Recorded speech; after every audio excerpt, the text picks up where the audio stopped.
and he will be speaking on central serous chorioretinopathy today. Dr. RUPAK Roy, welcome, sir. Please. Thank you, Dr. Sinha. I'll be speaking of central serous chorioretinopathy. So, coming to epidemiology, CSCR ranks among the most common vision-threatening retinopathies after AMD, diabetic retinopathy, and branch retinal vein occlusion. A higher prevalence among men was observed in several studies, with 72 to 88% of cases occurred in male subjects. Recent epidemiological data report a higher mean age than generally assumed, ranging between 39 to 51 years.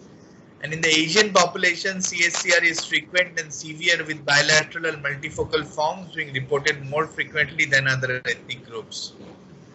So there are certain predispositions like genetic, pachychoroid, which is a CT more than 390 microns, glucocorticoid use, pregnancy, Cushing syndrome, gastroesophageal disorders.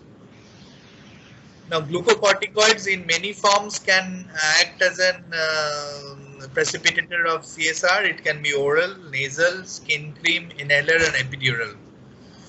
There can be drug-induced CSR also, like sildenafil, tadalafil, oral MEK inhibitors like binimetinib for use for metastatic cancer, and adrenergic receptor antagonists like pseudoephedrine and oxymetazoline. So it has various clinical forms like acute, chronic, recurrent, and resolved. What are the signs and symptoms? It can have blurred vision, a relative central scotoma, a metamorphopsia, moderate dyschromotopsia, hypermetropization, micropsia, and reduced contrast sensitivity. Signs could be serous fluid, pigment epithelial detachment, pigment epitheliopathy, RP tracts, cystoid degenerations, and RP atrophy. Variants are unifocal, multifocal, and bullous. So this is a classic case of a CSR.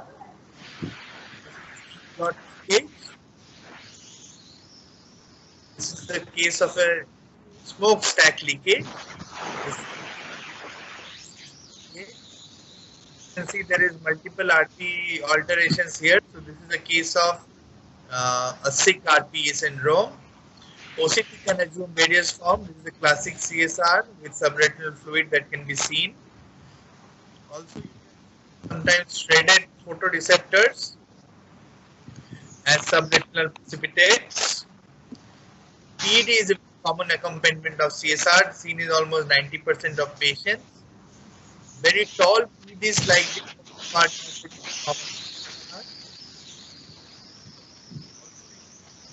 retina, it is a very chronic case of CSR.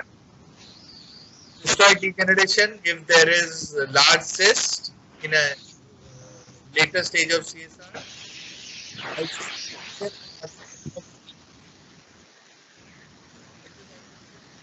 It's very useful to pick up the area of the leakage. Here you can see the area of the leakage exactly corresponding to the area of the leakage on FA. Indocyanine angiography shows mid-peripheral hyperpermeability. What's the role of autofluorescence? In the case of CSR, you can see there are yellowish RP alterations. But if you do autofluorescence, you can see the entire thing is black. That means there is no production of lipofuscin. That means RP is dead.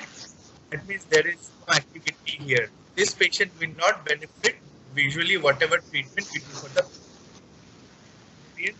CSR can present such yellowish deposits which can mimic choroiditis, but on clearful FFA we can count this is actually a fibrin. This is the CSR with fibrin. Also a 25-year-old female, you can see a here. And on FFA you can see there are multiple pinpoint leakages and a disc leakage. So this is a case of a VKH. Also CSR can be seen along with leakage. The CSR leakage, and this multiple hypospots are corresponding to the VKH lesion. The interesting case where you see a subretinal fluid here and there is some subretinal tissue here. On OCT angiography, you can see a nice membrane here. So this is the case of pachychoroid. What are the differentials? IPCV, pachychoroid vasculopathy, type 1 CNVM, VKH, vasculopathy.